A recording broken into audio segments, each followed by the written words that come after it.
Hello, everyone, and welcome to this session on the CNN Academy journalism simulation. I have done a presentation on CNN Academy before at another Connections at Connections Australia, I guess a couple of years ago, but this one's going to be rather different. I'm Rex Brynen. As some of you know, I'm a professor of political science at McGill University, but I'm also the simulation designer for CNN Academy. So I'm going to talk about that simulation. I'll explain why there's a war-torn city street behind me in a minute. And I'm going to try and relate what we do in that simulation to other kinds of simulations, because I think we do some quite interesting things that have worked out quite well, and they're indeed transferable. And then we'll have an opportunity for questions and discussion at the end. So what is CNN Academy? CNN Academy is a partnership between CNN and university journalism programs around the world, a combination of graduate and undergraduate programs. CNN provides an e-learning hub, which you can see on the right there. So there's sort of, pre-recorded things on the e-learning hub. They have a weekly online masterclass with CNN journalists. So students in these programs are able to interact with CNN journalists and producers and so forth. And then there is an annual CNN Academy event in Abu Dhabi, which is for the last 2 years and going forward is a simulation, which is what I'm involved in. Not everyone, not all the students who are enrolled in programs that have a partnership with CNN attend, but a substantial number do, as you'll see in a minute. We first ran, I wasn't involved in CNN Academy the first year it ran. The second year it ran in 2022 was when they decided to do a journalism simulation. And since one of the senior producers at CNN was a former undergraduate student of mine in my Brynen simulation at McGill, he said, could we do a journalism simulation for a week? And I said, yes, I think we can. So that one in 2022 was about disaster reporting and investigative journalism, both covering a disaster and trying to uncover why it had occurred. Complex web of criminality and corruption and patronage and so forth and cover up. Last year, in December of last year, it was a very different kind of challenge. It was about telling the climate change story in an engaging way.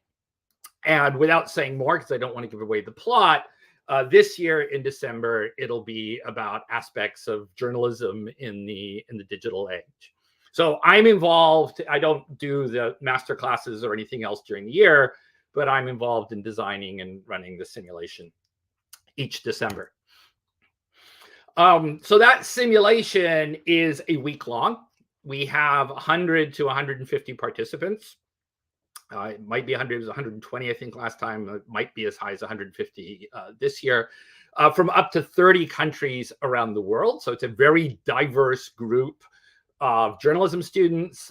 Last year, we also had, with support from the Rockefeller Foundation, we had a number of other content creators, so people who are active on YouTube or TikTok around environmental issues who were participants as well. And during that week, we have background materials for them to read. They have simulated press conferences and press scrums. They do location reporting. They do interviews. The interviews they set up, interviews they have to unlock through getting leads, finding contacts, doing investigation and so forth.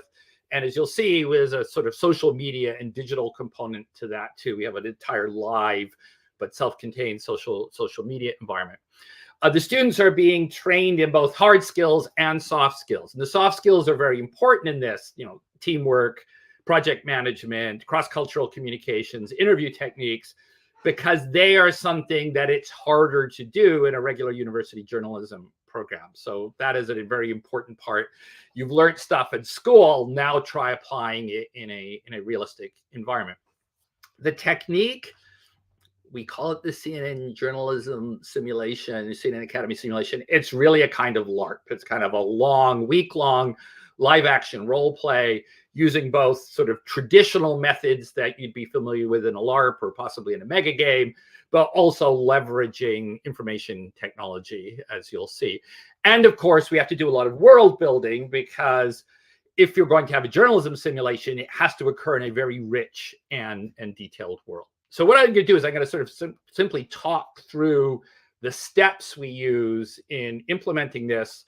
Although this is designed for journalism students, I think it has a lot of other applicability.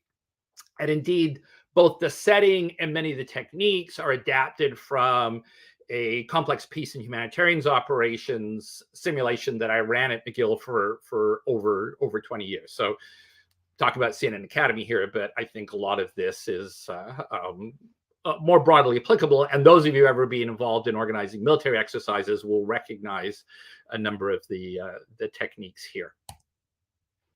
So first, of course, if you're going to set a simulation, you need to build a world, which can be challenging because many of the worlds for simulations or war games are, when they're fictional, they're quite artificial, and that artificiality is a constraint. It's particularly challenging for journalism because in journalism, context is really important. Background is really important. So your world has to be quite deep and quite nuanced and quite rich. Now, we have the advantage here that we have essentially adapted the world that was built over 20 years at McGill for the peace building simulation, Brynen. It was named after me back when there were only 15 students in my class. I didn't think it would become famous. We've adapted that world. It was originally a country experiencing civil war. For CNN Academy, it's now some years since the Civil War, but it is a fragile, potentially conflict-affected country, a poor developing country, and that is the setting we have. There is an enormous amount of background material, quite apart from the material we produce for the simulation. Stuck in my head, there are 20 years of details. So I could tell you what they eat in different parts of the country, who the most famous rock stars are, differences in dialect, gender relations by ethnic group, urban versus rural. Pretty much everything that's happened in 20 years in the simulation at McGill carries forward into the CNN Academy simulation. So there's very little we have to make up on the spot because most of those facts have been established over 20 years of play at McGill. But if we were building the world anew, this would be quite a challenge. And I think particularly for journalism, as I say, where you need a very rich and deep environment. We provide students with background material. There's a fake Wikipedia entry, which you see on the right. There's other materials. There's video reports that were produced in previous years of CNN Academy by students. There's a little introduction video, which I'll show you. The sound might be a bit quiet at your end, but I'll just play a little bit of it. Brynen is one of 6 developing countries that make up equatorial cyberspace. With a population of 12 million, the country... So I'm not going to play all of that, but there's, about a 10-minute documentary background. The Brynen environment is so rich that we actually have music set in the Brynen background. So if you want a romantic K-pop song,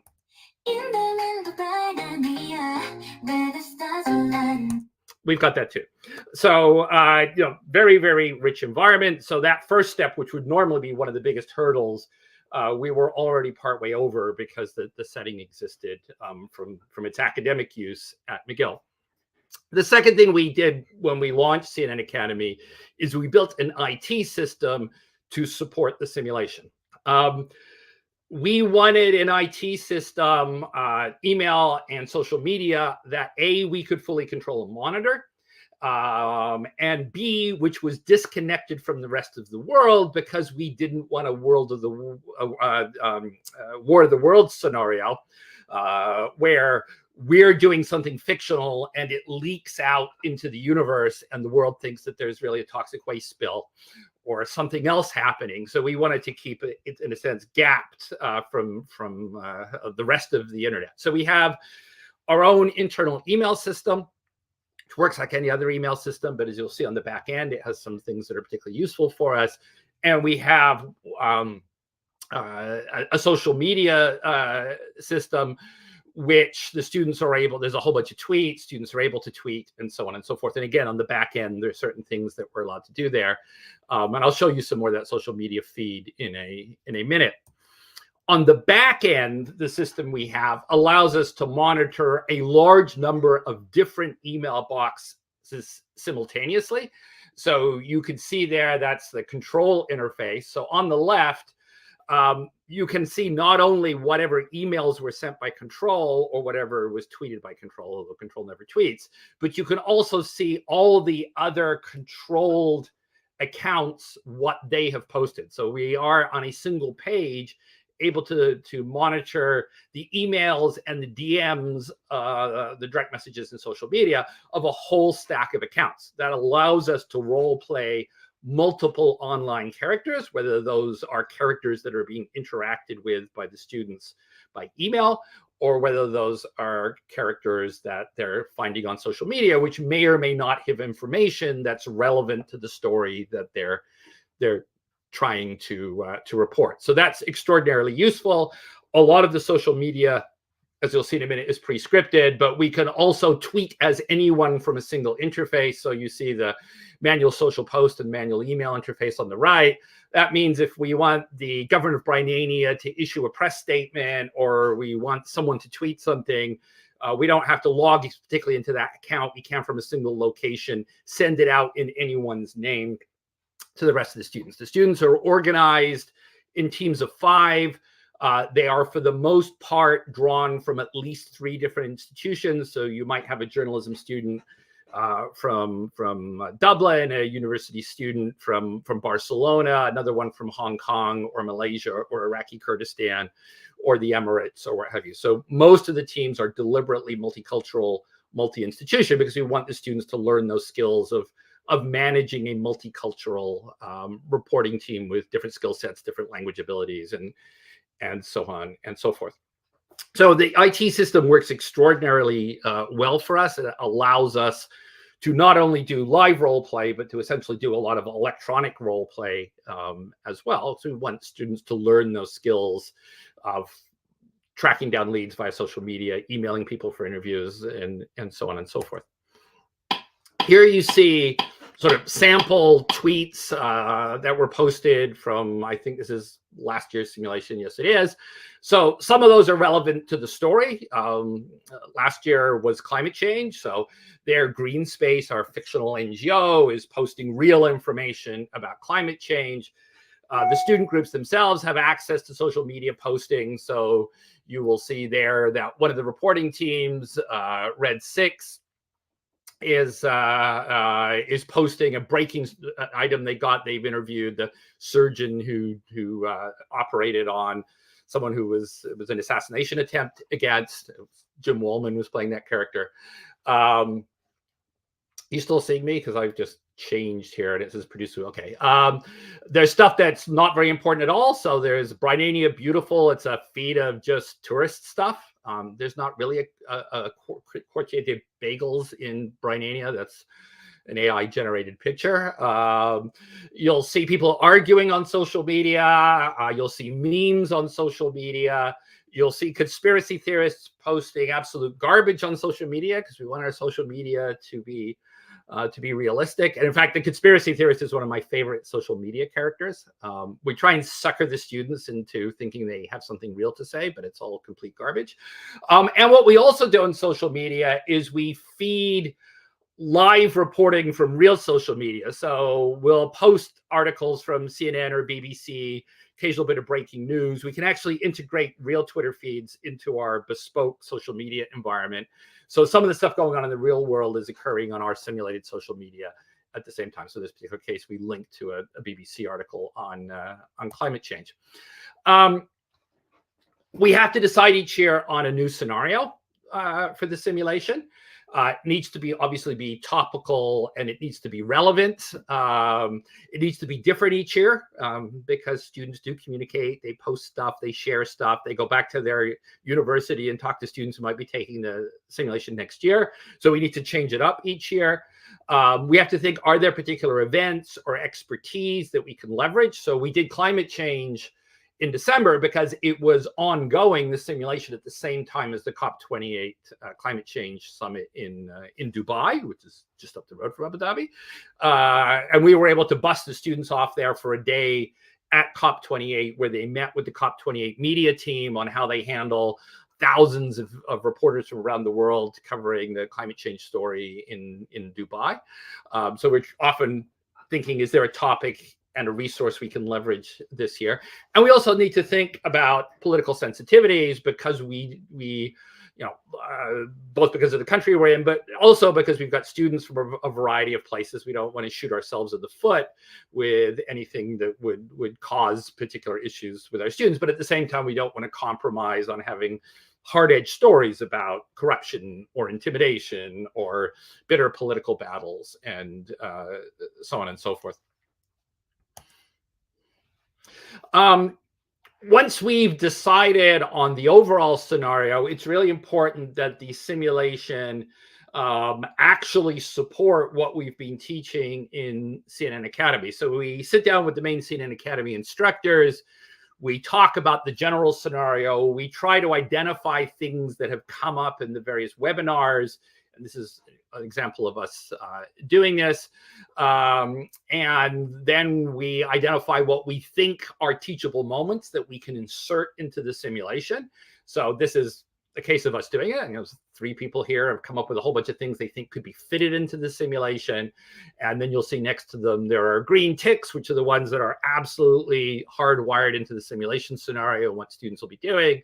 The yellow question marks are ones that we're going to partially address, but not so much. And the red ones are ones that we think we just can't fit in. So you'll see in the corner of each Post-it note, we've coded as to how much we managed to get it into the simulation or not. So we're really trying to integrate how the simulation runs, how the scenario runs, with them practicing the skills that they've talked about at CNN Academy over the preceding months, and that they've learned in their journalism program over the preceding years. You've done all that, you've got to timetable the simulation. 120 people is a lot of people to stage manage. One of the things we do is we break them up into 3 cohorts and we rotate them. So a third of them might be doing a simulation thing like interviews, whereas 2/3 of them will be sitting in classes, and then we'll chop it up. There are events they do all at the same time, like the press conferences. Everyone's there at the same time. But we need to do that because I just don't have enough role players to have 120 students in 24 teams simultaneously interviewing 24 people. I can have 8 people simultaneously available. I can't have 24. So that's how we schedule it. But the scheduling can be quite challenging in order to make sure that everyone's rotating through things. Normally what happens is the first day they get told the scenario towards the end of it, meet your teams, read the background material. You're being sent off to Brynen, but you don't know much about it, much as if you were suddenly sent off to Côte d'Ivoire, the Ivory Coast. Then you're going to be doing your reporting, press conferences, interviews. Maybe we'll have a conference you can attend that's set in the simulation universe. We'll have field trips. There's always some field reporting. And then at the end of it, they're given a certain amount of time to put together a video report. This is framed as a competition. I'll mention this a bit later on. So the groups are all competing against each other to be the best video report from the week and the runners up and so forth. So there's a lot of competitive spirit. So they have about a day and a bit to put their video reports together, and then we have to send them off to do something fun while we judge them all. And then we have sort of award ceremony. So I'll go through the questions. There's a bunch of questions already there, but I'll go through them at the end. Then you write the injects and the briefs. So both our social media injects and our email injects. So anything they get by social media or by email, we can pre-script. That's simply done with the Google Sheet here, which has got drop-down menus as to whether it should be sent by our faux Twitter or whether it should be sent by email, who's sending it, what the content is, if it's a tweet, where the link is to the content.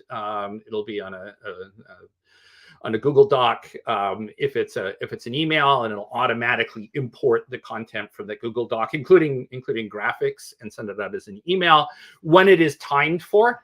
So we have hundreds of pre-scheduled tweets, emails, most of those are tweets, but we can also do this live.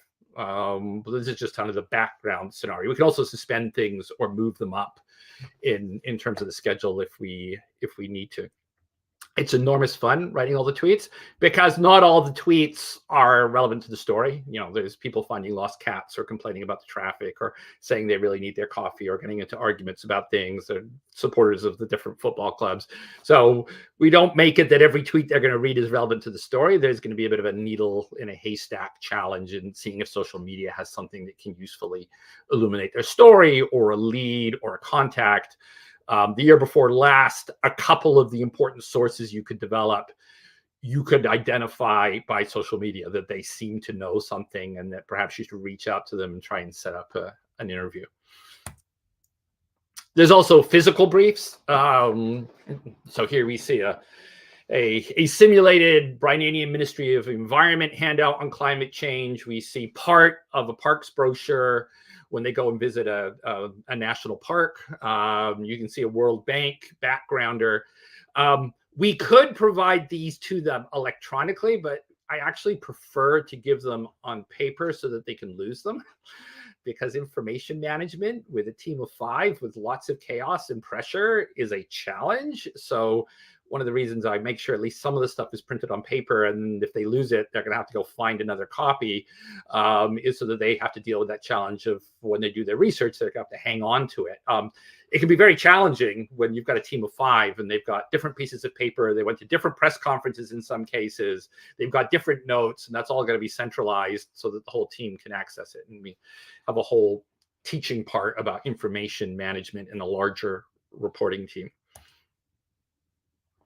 You then have to recruit and brief the role players, because we're going to need a dozen or more role players, some of them just briefly, maybe 24 in some cases, some of them for a few hours, some of them all day.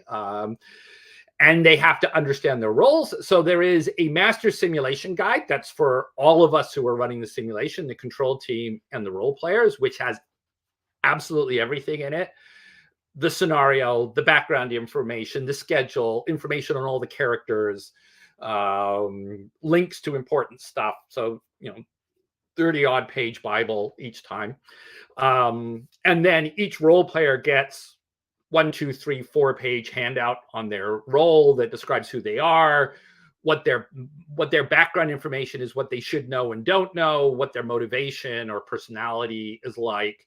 It might have some comments they can make at a press conference. It might have some suggested responses to questions. Obviously, finding a group of competent actors to do this could be a challenge for anyone who's trying to do something like this. I have the advantage that journalists are all terrific improv actors, because journalism is a lot of improvisation. So most of these are played by CNN journalists. Which is terrific because they can also adjust the level of challenge, say in an interview, in order to optimize teaching. So I often tell my role players, think about the things you wish you had known when you started off as a journalist, and try and build that into your role. One of my characters, Ali Reza Hajjal Husseini, who's the overall director of CNN Academy, but is also one of our role players. He plays a crusty newspaper editor of the Miggled-Issue Times. He, for example, will, in the middle of an interview, start twirling in his chair or play with his microphone to ruin the shot, to see whether the students will say, "Excuse me, sir, could we stop a minute? Could you not move in your chair? Or could you not play with your microphone? Or could you not roll cigarettes in the middle of an interview because we can't broadcast it down?" Or various other things. So he's just terrific at... He's a terrific interview, but he'll do things. He'll adjust his scarf so that it's playing around with the microphone and ruining the sound. To see whether the students pick up on, you need sometimes to tell your interviewee to sit straight. You've positioned them there for a reason because of lighting and camera angle. They can't start moving around too much, and so forth. So having journalists as the role players, and not just journalists, photojournalists, production crew, is just terrific because they're able to bring their professional expertise into the role play. We have other people who role play as well, including some CNN Academy graduates who still live in the Gulf who come in, and our conspiracy theorist is played by one of our former students. And oh my God, she's so good as a conspiracy theorist. We just give her a whiteboard and a Sharpie marker if anyone's decided they think she's a credible source and they want to interview her, and she just draws boxes and lines and babbles, and it's a sight to behold. So we have to brief all of our role players. Then we run it all. So we've got the setting, we've got the scenario, we've got the pre-designed injects, we've got the schedule. Role players all know their schedule. I'll run online Zoom training sessions with the role players for those who haven't done it before, so they're up to speed. They all have handouts. Then we run it. So how many of us are running it? Myself and Jim Wallman are the main people who are the simulation control team, making sure things are happening, responding to emails and social media posts if we have to, and so forth. The actual director of CNN Academy is also there. He's one of our role players as well. But if there's any issues that require resolution at the CNN level, or if we need CNN resources, he's there to get them. We're hosted by the Yes Creative Hub in Abu Dhabi, affiliated with 2454. It's a media conglomerate. And so we have a local site director who runs the Creative Hub, and she has an amazing staff. So if we need absolutely anything, we pretty much just have to mildly suggest it, and it appears as if by magic, including absolutely stunning amounts of food. We are the best fed simulation in the history of the universe. And IT support on call. The very first year, John, who designed the whole back end for the email and the social media system. The social media system is essentially based on a Mastodon server. He was there the first time, but it all ran so effortlessly that he's now posted in DC, and we just have him on speed dial if an issue comes up, because issues don't come up. So the control team is 2, 3.5, plus the whole stack of people who actually run the site, who manage the Creative Hub all the time. And then we have the instructional team, which is 2 of the core CNN Academy instructors, plus they bring in a whole stack of guest speakers, whether with technical expertise or journalism expertise or what have you. Plus, usually the students come with 1 or 2 profs from their own institutions.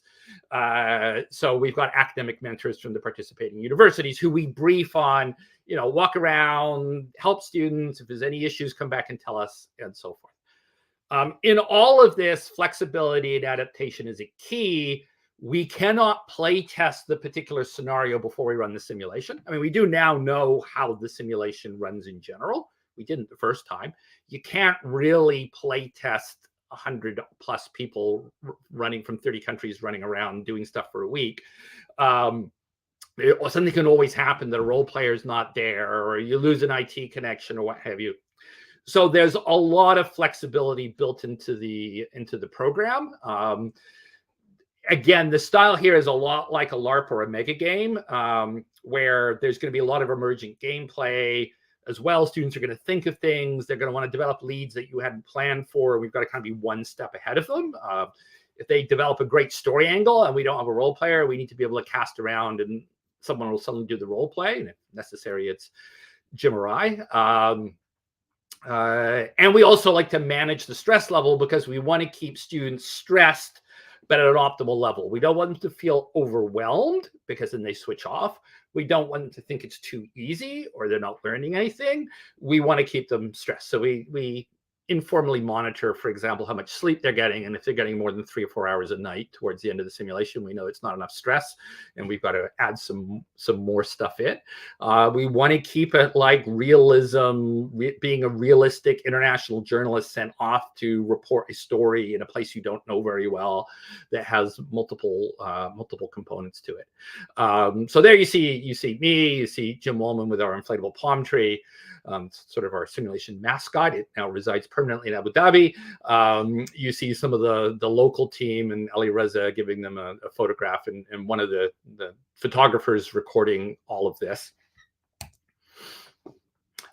Here are pictures. You may have seen these on PAC Sims before. Pictures from what it looks like. So You have a press conference at the top left. I'm a doctor, hence the white coat. I do actually have to bring a whole bunch of disguises into Abu Dhabi. So I actually have a letter from CNN explaining that they shouldn't be suspicious if they search my luggage, and it seems to be full of disguises, because it is. You see another press conference in the top right. On the bottom two, you see role players being interviewed by journalism teams. You can see it's a beautiful facility. We have repurposable rooms. We can make them bigger and smaller. The one on the right is divided in half at the moment. We have a whole stack of breakout rooms, great IT. It really is the best place to run this kind of thing. Here you can see the setting that's in fact behind me. This is a movie lot on the outskirts of Abu Dhabi. It's used for big productions. And we got it 2 years ago, and hopefully we'll get it again, to be a war-torn slum, District 10 on the edges of Mogadishu. And students are going around interviewing people. The ones you see in orange vests are students or participants in the program. The ones in yellow or green vests are the role players. It makes it easier for them to identify who is a local and who is just another student. That particular year, they were paired up with actual CNN video journalists. So in that year, the people taking the pictures are actual photojournalists. Last year, we had them record everything on their own smartphones, because increasingly, even for field reporting for big media outlets, people are increasingly doing it on their phones because phone quality is so good. Top left, this is actually at COP28. So that's an actual meeting with the people who run the press conferences for both COP28 in Dubai, but also for the COP conferences in general. The rest of it is all simulation activity, simulated press conference, simulated site visit. You'll see a video about this in a minute, helping people in the, that's Becky Anderson, who's if you watch CNN International as opposed to CNN US, you'll recognize her because she's a news anchor, helping out one of the teams with audio overlay. I have a couple of videos, and I'm going to show them because I think they really give great insight to what it looks like from a student point of view. I will also say that the media folks at the Yes Creative Hub, so they put this together, not CNN. These videos were put together overnight. So they spent 6 days of filming, edited the whole thing between, after 5 o'clock on the penultimate day. And this was the edited video the next morning to show the students, because this is just a really terrific graphic production. So I'll turn my volume up and hopefully you'll be able to hear it. The Global Newsroom Simulation Week. Are you excited?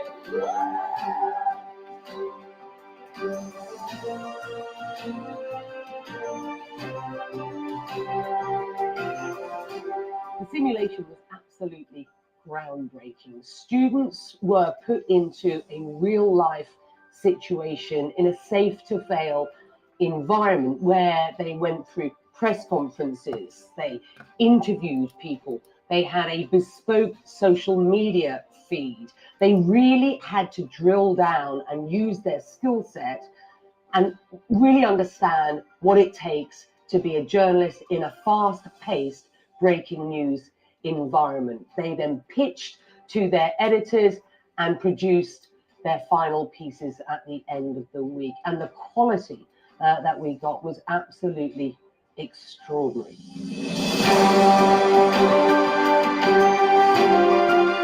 press conference علمني انه شلون اقدر اخذ المعلومه، يعني لان هوايه ناس يريدون يحصلون على نفس المعلومات، شلون اني اكون سباقه حتى احصل على المعلومه، وشلون ابيك الرايت كويستشن، انه اني اسال السؤال اللي المفروض اني اريده وهو يجاوبني بالاجابه اللي اني راح تفيدني يعني الخبر.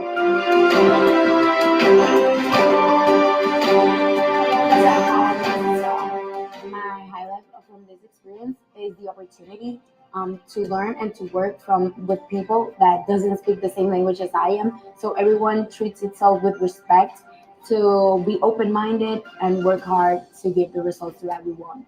The highlight of my experience was getting to know people that I had never met before, learning about different cultures, learning about how to work with different cultures, and just working with one another. I think that was my favorite part.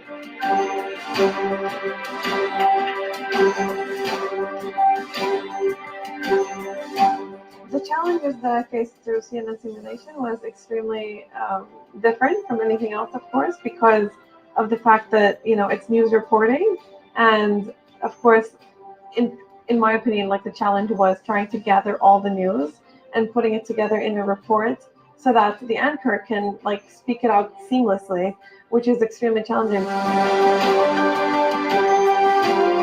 Welcome to the CNN Academy Global Newsroom Simulation Ceremony. How about that?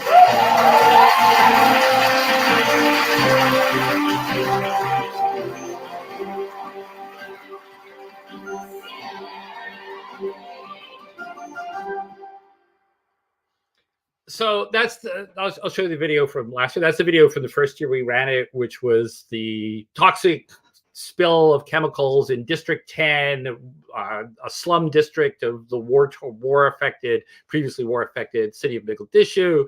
That's why we're out there in the setting of a very damaged suburb. That was a lot of puzzle solving. That was a lot of tracking down leads, finding out where did this waste come from, how did it get into the country, who got paid off, who's responsible, and so on and so forth. As I mentioned earlier, the scenario we ran in December, the most recent CNN Academy, was about climate change so that we could tie it to COP28. I'll show you that video next.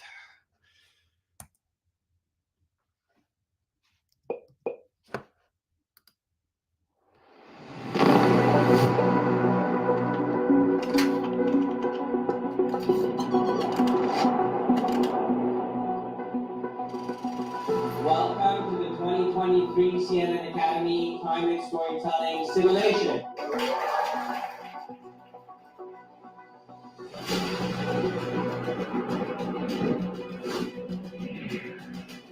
We learned a lot, just a lot of new skills. A lot of us were pushed out of our comfort zone, out of the usual general style of journalism that we usually do. Since we came from day one, we've been exposed to different ways of like doing our paper drafts, and we've attended a few workshops and conferences, things that I've never done before because I'm not from a media background.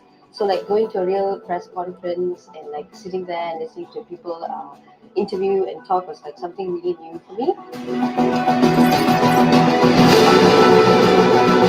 I feel so glad here because there's so amazing courses here and there are so many excellent teachers and classmates. I'm really excited and I feel my professional level improves really rapidly. What I've learned most from this week is how to be a responsible journalist, that stories have power, and we always need to make sure what we're sharing is true.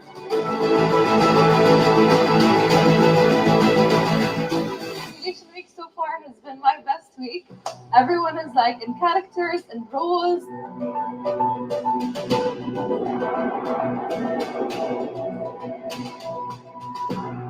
Teams have arrived to the National Mangrove Park of Brynen. Now they're gathering material. They're interviewing role players.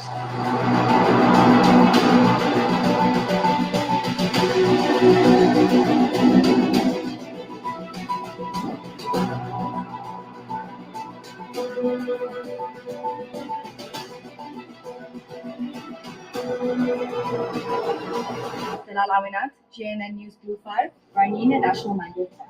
During simulation week, we have thrown an awful lot of distractions at our students, and I'm absolutely delighted to say that they've been able to disregard those distractions and focus on the story at hand and drive compelling elements through their storytelling, which makes their stories resonate on a global stage. And that is what makes this cohort successful.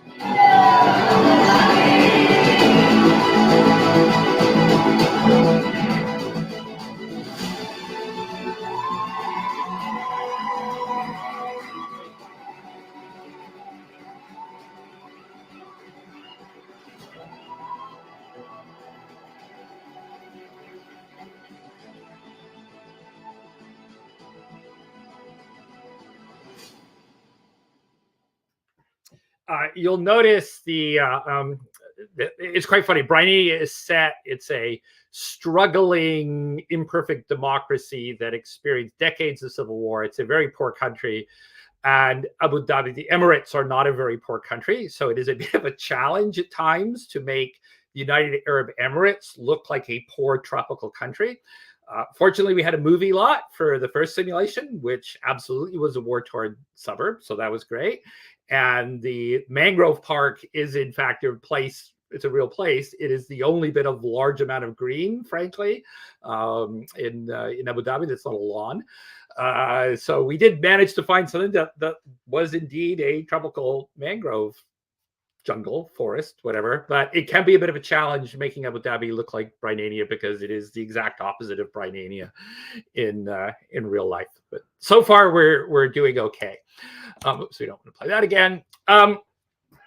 Now, when the simulation is all over, the final day of the week is a combination of kind of the awards ceremony and the debriefs. And as hopefully everyone knows, much of the learning in any simulation occurs not just from the simulation part, but it occurs from the kind of reflection, the discussion, the debrief.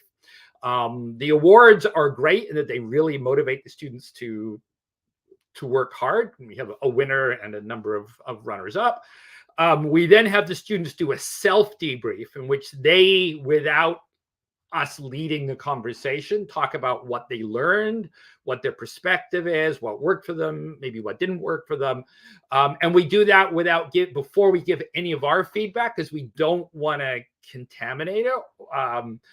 Often what participants experience in a simulation or a large game is different from what you thought they experienced. So we make sure that we hear their voices first, and only then do we do the kind of instructor debrief, in which you can see it's there. And the top one is from the student debrief. The second is from the instructor debrief, in which we're going through feedback that we had. One of the things that we really notice, and this is, I talked earlier about the importance of soft skill development, is that, I mean, these are an absolutely lovely bunch of kids. They're not kids, but university profs tend to refer to their students as kids. They're absolutely great bunch of participants, but when you put them under pressure, they can forget some of their social skills. They forget to introduce themselves for the interview because they feel rushed. They forget to thank you at the end. They don't send you the follow-up email thanking you. They just shove the microphone in the face of someone who's in a poor slum area in which dozens of people have just died from toxic waste.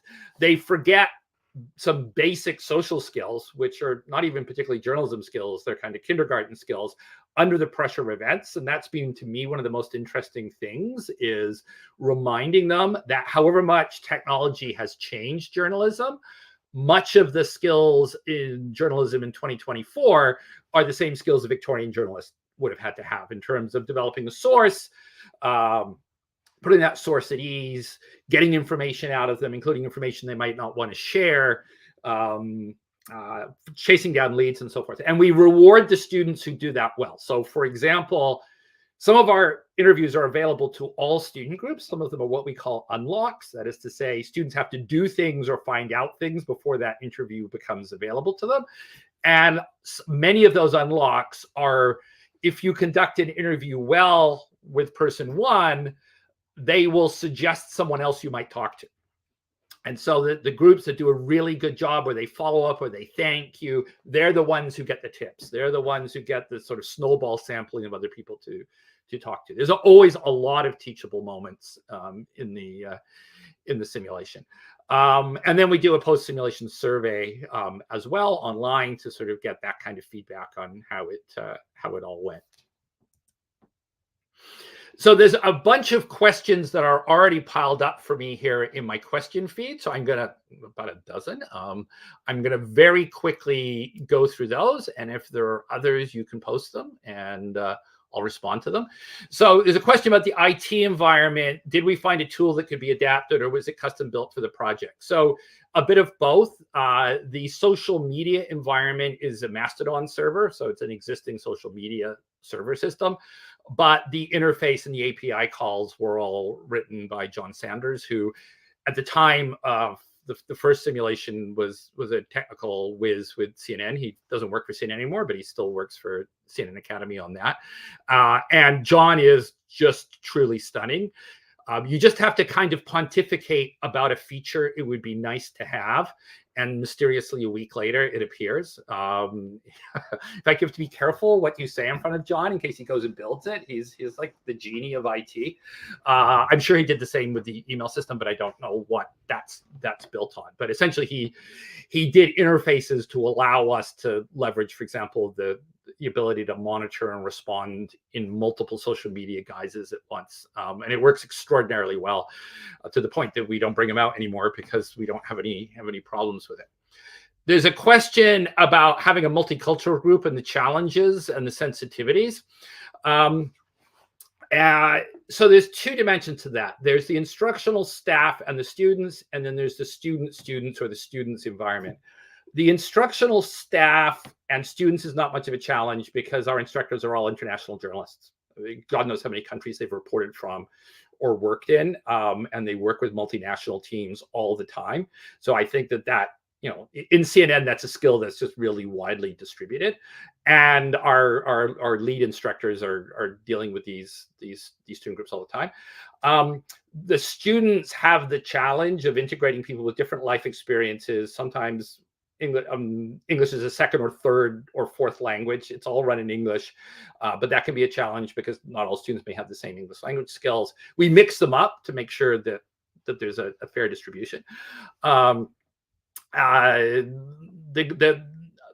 Emirates are a small c socially conservative place in some ways, so occasionally students have to be reminded of that. It's nothing particularly serious, but public displays of affection between students, which you might get away with in a Irish or North American university campus and no one would think something of, might seem a bit strange to students who come from elsewhere in the world.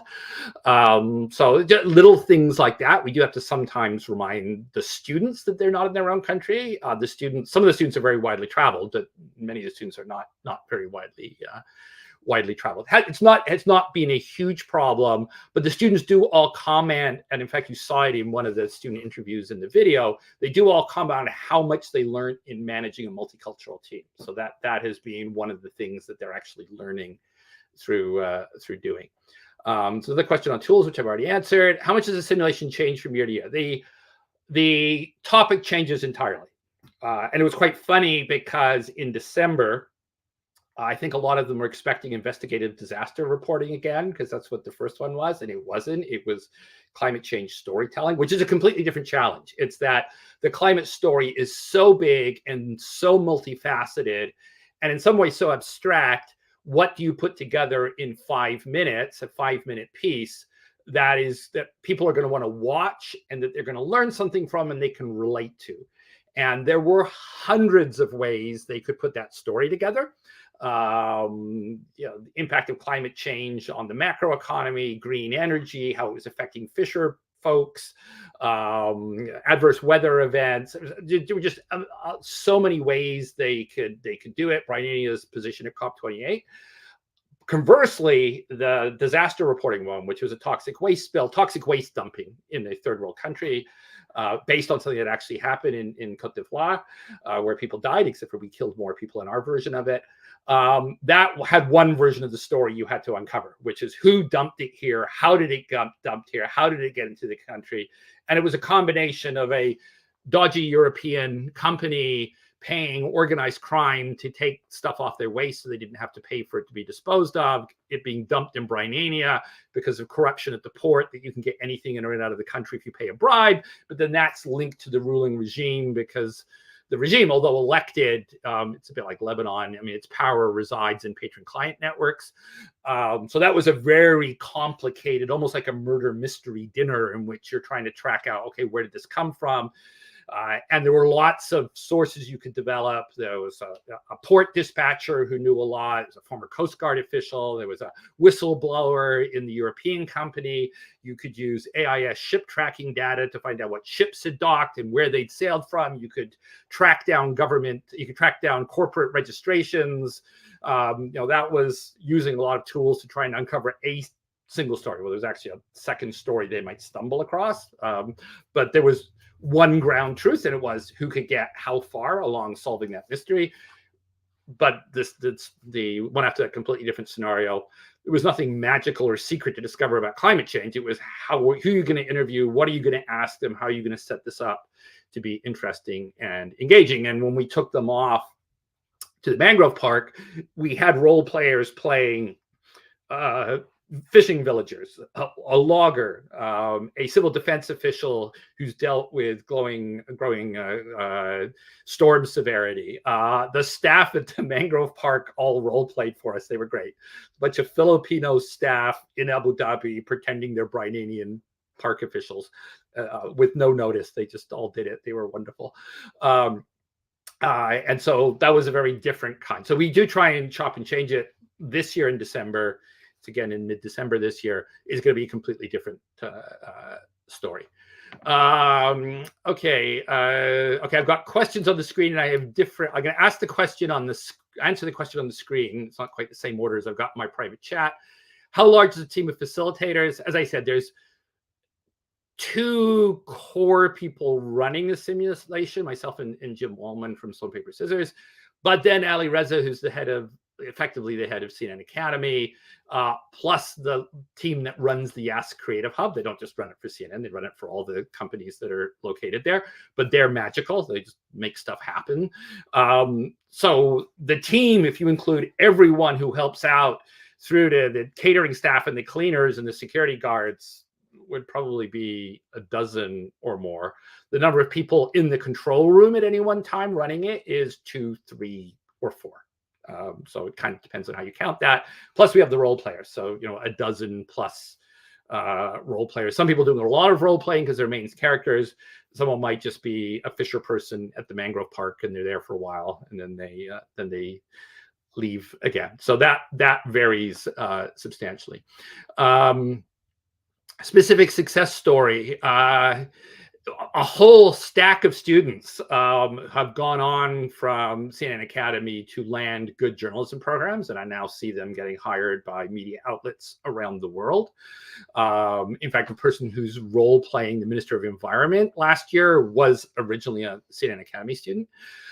So they certainly, a lot of them end up linking up with me on LinkedIn afterwards, and I see their careers progressing. I think for me, my favorite though was the first year we ran the simulation. One of the students from University College Dublin was in fact a Ukrainian journalist who was on a short-term fellowship to Dublin before going back to Ukraine. And she gave a tearjerker of a speech about how much the simulation week had meant to her, and that she was about to go back to Ukraine, where the power had been knocked out and her apartment didn't have lights and so forth. But the spirit of the CNN Academy simulation would warm her heart as she reported on the war in her country. So I can barely talk about her speech without, she was one of the winning group that year. So just terrific group of students putting a report together on our toxic waste spill. So certainly now the students who tend to succeed are the ones who tend to show up on LinkedIn. So I can't tell you what all of the students do. I can tell you that the feedback is extremely positive from the students in terms of what they felt that they learned during the simulation, and the feedback from the instructors is very positive as well. And the numbers have gone up. In fact, they're getting too high for me. 120 is my sweet spot. If we have 150 this year, I can do it. I prefer to do 120, but we will see. How do you cover managing data within teams in your after action review? So they get constant reminders from their fictional editor, who is Ron Burgundy, for those of you who know the movie, about what they need to do, including a long email on managing data within the teams. And how they should do that. They all given a high capacity USB key to keep stuff on. We give them access to B-roll video as well. So they have video beyond the video they take if they want a stock picture of logging or a ship or a jungle or what have you. But they have to, we give them advice on how to do that. That comes up in the instructional sessions as well. But clearly some groups do it better than others. And when we hold the press conferences, for example, we won't just have one press conference, we'll have 2 simultaneous press conferences. So they have to split the team, send half of them to one and half of them to the other, and then compare notes when they come back. So we do at times make it harder for them to coordinate on the information side, because that managing data within teams, who's got the video, they're all using their phones. There are walkthroughs and scrums. So an important person might walk through the main room where they're working or having lunch or what have you in character, so they can do a live scrum and start shouting questions at them. But then that may be on a different phone than the phone they did the interviews on. They're going to have to move that all around. We don't standardize that. So they're all using whatever they brought. I mean, they're told to bring phones and laptops, but we don't standardize that in terms of what they're using, because it's not always standardized, particularly if they become a stringer, or they work for many media companies that may be different in different places. Most of the content is provided in English due to issues of language, actors, or translation issues. We've had a bit of a challenge with the English skills of one particular contributing college, which I won't name. And we have expressed to them our view that students are only really getting the most out of it if their language skills are appropriate for the simulation. So that has been a bit of an issue. That's not generally an issue. We're running everything in English, but we also mix the teams up. So there are going to be native speakers of English on every team, even if most of the team is in fact not native speakers of English. And in some cases, particularly the students from the Gulf, their English is better than North American students, to be frank, in many cases. Can I talk more about how you manage pace and stress? We ask them how they're doing, and we ask their instructors how they're doing. We are on the lookout for teams that are really struggling, and then we'll ask someone to give them a little help or talk to them. But also we have a pretty good sense of how busy they are. In the last simulation, Jim Wallman, who many of you know, played Zim Zolman, a famed environmental activist in the country of Brynen, was campaigning against deforestation and unlicensed logging, and someone car bombed his NGO. And of course, hundreds of climate change activists have been killed around the world in recent years. It's quite dangerous in many countries to be environmental activists. We broke that when out of simulation hours, when they were off wherever having dinner. And I actually have a very cute video of that news breaking on their faux Twitter feed in the middle of dinner, and people stopping eating and tapping their phones and showing other people, and the complete chaos in the hotel restaurant when people realized that there had been an explosion and that someone they had possibly interviewed was badly injured. If you look at one of the videos, you would have seen Jim Wallman wrapped up in bandages, because I brought bandages with me, and we made great use of ketchup to make him look like he had just survived a car bombing. Kit used by reporters going into conflict zones. We varied this a bit. So the first year we had a whole session with professional photojournalists, with photographers and camera operators showing kit, and then they brought their kit out to the field, and students could direct someone who was filming. But increasingly, reporters actually do their own filming.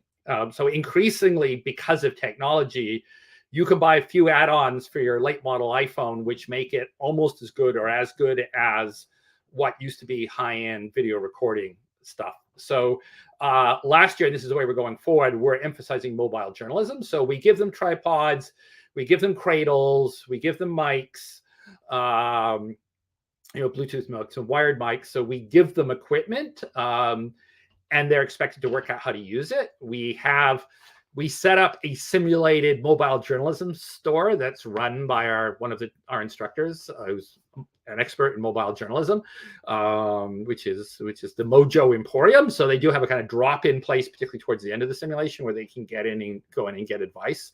But increasingly, the kit being used in real life is a modification of a good phone. and not necessarily carrying a separate camera, and it's being edited on laptops and what have you, because processing power has become so advanced. So we've actually shifted to emphasizing the mobile journalism part of it, because those are really essential skills these days. You're much less likely to have a camera operator with you, increasingly in war zones in particular. Question about the props used to provide the illusion of reality. The movie lot disguises. Well, the movie lot was a gift. I mean, that was amazing. We were struggling to decide where we were going to put District 10. We got the movie lot. We almost got knocked off by a big budget Hollywood production, but fortunately they weren't starting till the day later. I mean, you can't. It's about 6 or 8, 9 city blocks like this. Like there's a square, there's a hospital, about 9 blocks like that. It's got bigger since we were there. So it's absolutely amazing. And the students love being there. It's also associated with 2454, which is the media outfit that hosts CNN in Abu Dhabi. They were awesome. Many of you will know the movie Tropic Thunder, and so we'll get this joke. At the end of the time we were on the lot producer said, "Oh, do come back again. We loved having you. If you want something next time, we could lay on smoke generators, we could lay on sound cannon." And remembering Tropic Thunder, I said, "Could you get me an airstrike?" And I was joking, but he took it seriously. And his response was, "We could ask the Emirati Air Force if they could lay on an airstrike for you." I don't need an airstrike. I don't think I'd actually get an airstrike, but you know, it's not often someone offers to try and get you an airstrike for your simulation. Equally, the mangrove park, the Bajal Mangrove Park was they were awesomely good. We pretty much took over the whole place. All of their actual interpretive staff were contributing. That was terrific. Beyond that, most of it is self-contained in 2454 because we don't want to lose 150 students wandering around Abu Dhabi. So there's some duty of care issues there. So most of the time they're actually in the place where we run it, but that's an entire floor of breakout rooms, multiple recording studios, multiple lecture theaters, multiple breakout rooms, a large common area. I mean, it's an entire floor of a building, and there's tons of room there. We can comfortably fit 120 students doing different things at different times in that space because we pretty much have the run of almost all of the space at that time. Other than that, the props are a lot of hats. So I have an entire box just off screen of hats and other kinds of things. That may sound very silly, but if any of you ever go to Portsdown West, the Defence Science and Technology Laboratory of the UK Ministry of Defence, to the Defence Wargaming Centre, they also have a box of hats. So the big boys sometimes have boxes of hats. I am known for going after October 31st around all of the pop-up Halloween stores and buying cheap hats, or dollar stores. A lot of props from dollar stores. Really good question about addressing how local governments may interfere with news collection or reporting. Now, Brynen is a struggling democracy with a rather corrupt but legitimately elected government. Up until this point, there will be new elections before the next simulation, but I won't tell you how those turn out. So the government of Brynen is not above a little bit of pressure on students. So you could get ejected from a press conference. You could get interviewed by the Brynenian State Information Agency, which is nothing about information and more about suppressing information. And that won't be a brutal interrogation. That will be a hello, what is your name? Do you have your passport? Why aren't you carrying your passport? You're a guest in your country. What hotel are you staying at? You know, can I see your passport again? Do you have your driver's license? What is your birth date? It's a bit, there are governments in the Middle East, for example, for whom that is the normal pressure point on journalists just to signal something.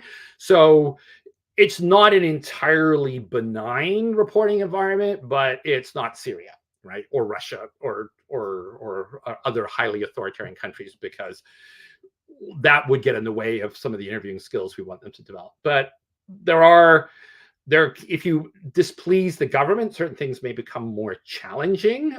You may get a little bit of harassment, but also not just that. If you mistreat your interviewees, there are consequences too. So, one of our role players who's playing the leader of the opposition, some students asked some very rude questions about ethnicity in a way that you should never ask about ethnicity in an interview. And she just threw them out of the interview. She said, I'm not serious journalist. I'm not going to talk to you, because you get thrown out of an interview in real life. So, it's not just the local government. There are sensitivities about everyone you interview, and there can be certain lines, if you cross them in real life, that they'll get out of the chair and leave. And so our role players know that, and some of them will get out of the chair and leave. So we have simulated. We did have a student who paid a bribe when we were here, because we had toxic waste drums on site, which if they talked to one of the locals, the local could show them where they were. They were oil drums. We didn't use actual toxic waste. We used, those little containers of Nescafe you get in your hotel. We took about 40 of those and made Nescafe sludge and poured it all around the drum, so it stank of coffee. You could go to the drum, but the drum was in a closed military area. One of the students tried bribing one of our simulated security guards to get there. And that was a teachable moment, because as soon as you offer to bribe someone, the government can legitimately hold you for years, right? I mean, you've committed a criminal offense. If they want to pressure you, they can just threaten to throw you in jail for 5 years, because that may actually be the punishment for trying to bribe a security official or a police official or what have you. So we had an interesting debrief about, I don't care if you bribe in your country, because that was his defense. I work in journalism in my country, and I bribe security officials all the time. Our response was, well, we're teaching you CNN. CNN doesn't ever bribe officials, and this is the reason why, or pay for sources, which was another thing that came up in one vignette in the simulation. But we it's not entirely a benign environment. We have managed to, there's nothing I haven't been able to put in a simulation because we're holding it in Abu Dhabi. Certainly, I mean, I wouldn't do a simulation of current conflict in the Middle East right now, for example, but that's obvious. The toxic waste spill was originally going to be a sealed nuclear source of the sort used for medicine or in industry or what have you, but they can be quite dangerous if they get cracked open and people have died. But the messaging we got back was Abu Dhabi was a bit worried about a nuclear scare if the simulation leaked out, and could we find something that didn't involve the word nuclear? And I would have preferred the nuclear scenario, but I can understand the sensitivity around the word nuclear. So we just made it toxic waste, which has happened, as I say. It was based on a historical incident in Ivory Coast. How do you navigate between cultural expectations of how journalists frame their stories? Technical, human interest, socio-political, bias, government control, censorship. Super interesting question. And I think there's the students have different interests in how much are they interested in the technical angle, how much are they interested in the gender dimension of climate change, or on telling stories from the perspective of disadvantaged groups. Last year, we had 30 students at the Rockefeller Foundation brought in who weren't journalism students. They were content producers. Many of them had NGOs, really diverse, fascinating, young, but absolutely outstanding, and they really enriched things because they had dramatically fascinating experiences. But also we're learning about journalism because they weren't trained journalists, so they learned a lot from the program. The groups all have to decide. That 5 people are going to have to decide what the story angle is, and you can tell quite quickly which groups decided on a story angle and pursued it, and which groups were all over the place, and you end up with a smorgasbord reporting. It's a bit of a buffet, which never works well as a 5-minute video piece. Government control and censorship. I will say that even those students who come from countries with government censorship, most of them, and there are some exceptions, I'm not going to go into any details, but most of them, including the ones from the Gulf, actually want to be real journalists. So if you work in the Gulf, there are certain constraints to working for a media outfit in the Gulf, but most of them, their dream of dreams is to work for CNN or work for BBC World Service or work as an investigative reporter for Al Jazeera, which does some really great investigative reporting too. So they want to be serious journalists, and we don't have a problem with that for most students. I think for a few students, there's a bit of a culture shock, but that's not generally. Even the ones who are coming from the Middle East in particular, they're all watching BBC, CNN, Al Jazeera. So they're seeing a lively media environment and very diverse social media content in their own environment. So that's been quite interesting, this idea of what it is to be a journalist and that they aspire to. And indeed, some of our CNN journalists come from authoritarian countries, but ended up being genuine, awesome, independent journalists once they left those countries. So, okay, so I think we're finished. My email address is up there. You can find a little bit about CNN Academy at that URL, although all the actual hub stuff is behind a password for people who are enrolled in the program. So if anyone wants to follow up, as I said, I think a lot of that, this happens to be journalism simulation, but it's actually based on what I used to do with the peace building, complex peace and humanitarian operations simulation. So a lot of these techniques would apply to things other than journalism. It could be a humanitarian first response simulation. It could be a government crisis simulation, and so on and so forth. So thank you all, and I will see you around.